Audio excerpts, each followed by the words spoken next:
Hello, my name is Tony Kingham. I'm editor of Border Security Report magazine, and today I'm talking to Georg Hasse of secunet. Hi, George, how are you? Good morning, Tony. I'm very well, enjoying a late summer in beautiful Berlin. Excellent, excellent. Okay, firstly, can you tell me a little bit about your company, secunet? Sure, I'll keep that very brief. I mean, we are a well-known IT security company based in Germany. We have around 1,000 employees. And in our Homeland security division that I represent, we develop various biometrics and EID solutions that help to automate and secure borders all over Europe. The e-gates are probably most well-known. And until today, we've processed more than 100 million passengers with our e-gates. Okay, thank you. Right, for those that are not familiar with the term, can you explain to our viewers a little bit about what the term morphing is? So actually, a lot of us are really familiar with morphing, but we might not really know that.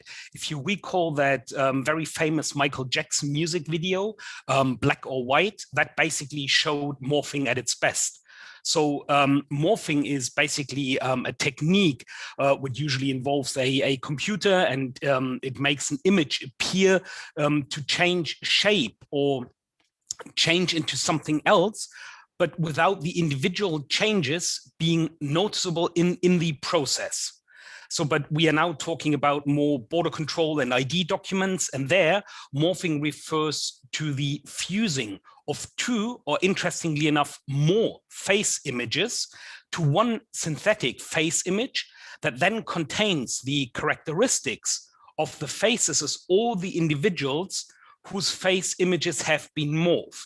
So it is not only a morphed face image of two people, it can be a morphed image of 3 or 4 people. Okay, thanks for that. Right, what is meant by the term MAD, M-A-D? Okay, so when we are talking about MAD or morphing attack detection, it is important to understand that we are talking about biometrics.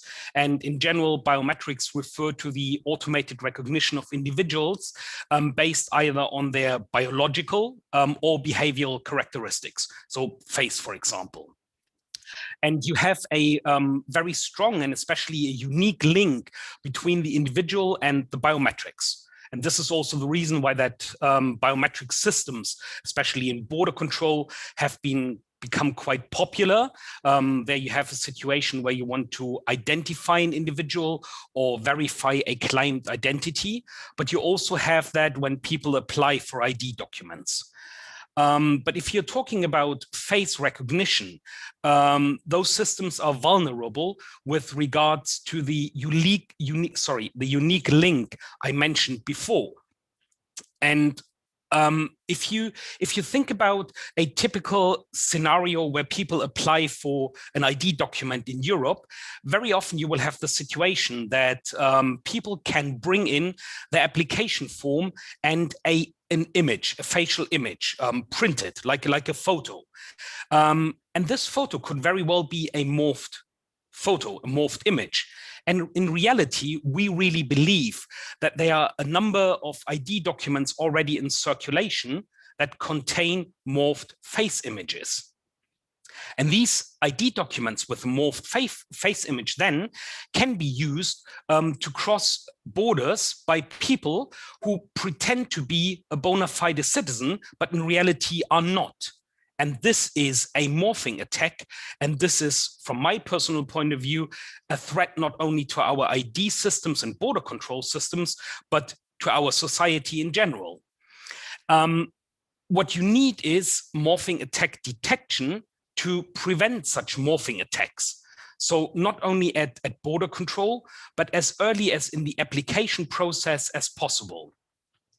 So currently you have really a lot of research groups at universities and companies trying to address this very challenging tasks.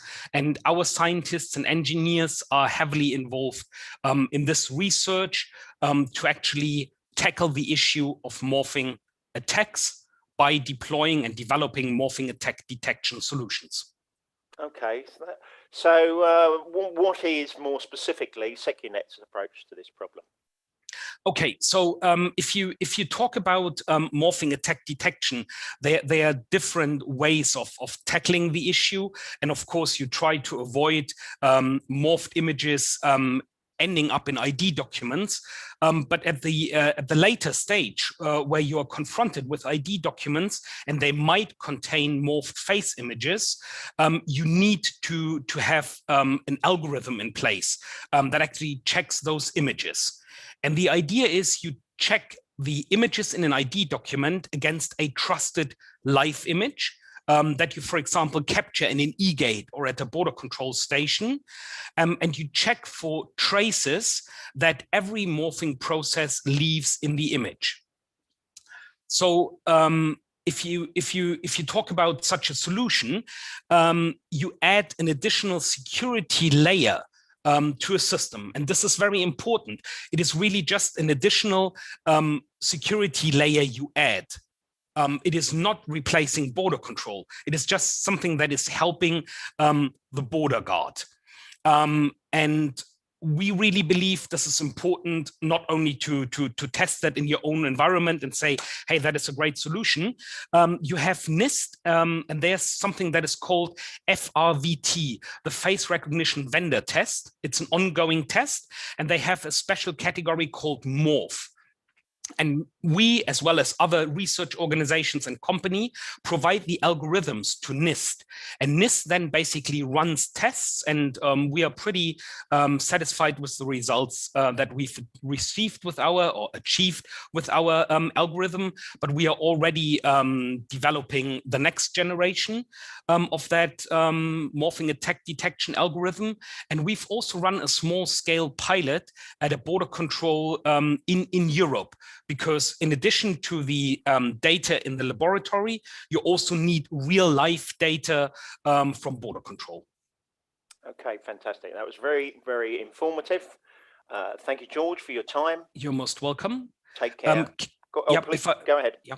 No, sorry, I just wanted to mention, if anybody is really interested in going into the morphing attack detection research from a research point of view, this is one of the most attractive areas in biometrics. So this is really a call for participation.